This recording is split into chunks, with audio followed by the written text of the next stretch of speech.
घने जंगल के बीच छोटा सा तालाब था। वह तालाब बहुत सुंदर था।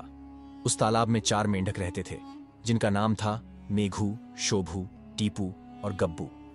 इन चारों के स्वभाव एक दूसरे से बिल्कुल अलग थे। मेघू शांत और समझदार था। शोभू एक नंबर का आलसी मेंढक था। उसे सिर्फ आराम करना पसंद था। टीपू साहसी और जोखिम लेने वाला था। उसे नई नई चीजें खोजने में मजा आता था। गब्बू भोला था और दूसरों की बातों में फंस जाता था। ये चारों हमेशा साथ रहते थे। एक दिन चारों मेंढक खेल रहे थे। खेलते खेलते अचानक मेघू और गब्बू एक गड्ढे में गिर गए। वह गड्ढा बहुत गहरा था। ये देखकर शोभू और टीपू बोले, अब तुम दोनों इस गड्ढे से कभी नहीं निकल पाओगे, क्योंकि यह गड्ढा बहुत गहरा है। इसलिए अब यहां से निकलने की आस और प्रयास दोनों छोड़ दो।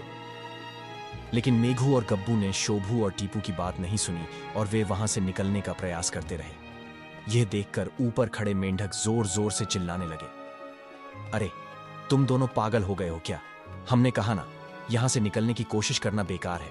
तुम लोग अब यहां से नहीं निकल पाओगे। फालतू में अपनी एनर्जी वेस्ट मत करो। अब पूरी जिंदगी तुम्हें इसी गड्ढे में रहना पड़ेगा। तो अब तुम दोनों हार मान लो और जाकर एक कोने में बैठ जाओ। परंतु मेघू और गब्बू पर उनकी बातों का कोई असर नहीं हुआ। वे दोनों और भी जोर जोर से उछल कूद करने लगे। कुछ देर बाद गब्बू ऊपर खड़े मेंढकों की बात सुन लेता है और निराश होकर एक कोने में जाकर बैठ जाता है। लेकिन मेघू अपनी कोशिश जारी रखता है। वह लगातार उछल कूद करता रहता है। दूसरी तरफ ऊपर खड़े मेंढक चिल्ला रहे थे, अरे मेघू, तुम बहरे हो क्या? तुम्हें सुनाई नहीं देता? तुम यहां से नहीं निकल पाओगे। गब्बू की तरह तुम भी एक कोना पकड़कर चुपचाप बैठ जाओ और हार मान लो। परंतु मेघू शायद ऊपर खड़े मेंढकों की आवाज नहीं सुन पा रहा था। उसने अपनी कोशिश जारी रखी और बहुत कठिन प्रयास के बाद आखिरकार वह गड्ढे से बाहर निकल आया। मेघू को बाहर देखकर ऊपर खड़े दोनों मेंढक हैरान हो गए और सोचने लगे कि यह बाहर कैसे निकल आया।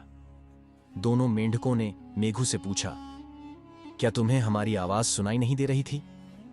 मेघू को फिर भी कुछ समझ नहीं आया कि ये दोनों मेंढक उससे क्या कह रहे हैं। दोस्तों, क्या आप जानते हैं कि मेघू उन दोनों मेंढकों की बातें क्यों नहीं समझ पा रहा था?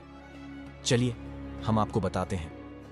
मेघू उन दोनों मेंढकों की बातें इसलिए नहीं समझ पा रहा था क्योंकि वह बहरा था। मेघू ने इशारों से बताया, तुम दोनों चिल्ला रहे थे, लेकिन मैं समझ नहीं पाया। मुझे लगा तुम मेरी हिम्मत बढ़ा रहे हो, इसलिए मैंने अपना प्रयास जारी रखा और हार नहीं मानी। दोनों मेंढक मेघू की बात सुनकर दंग रह गए, क्योंकि गब्बू ने बाहर खड़े मेंढकों की बात सुनकर प्रयास करना छोड़ दिया और हार मान ली। इसलिए वह गड्ढे से बाहर नहीं निकल पाया। इस कहानी से हमें यह सीख मिलती है कि हमारी जिंदगी में ऐसे बहुत लोग आते हैं जो हमें कामयाब होता नहीं देख सकते और हमारे हर कदम पर रुकावट डालने की कोशिश करते हैं।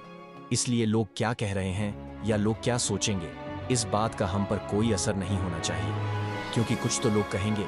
लोगों का काम है कहना। अगर आप अपनी जिंदगी में कुछ करते हो तो भी लोग कहेंगे, और कुछ नहीं करते हो तो भी लोग कुछ न कुछ जरूर कहेंगे।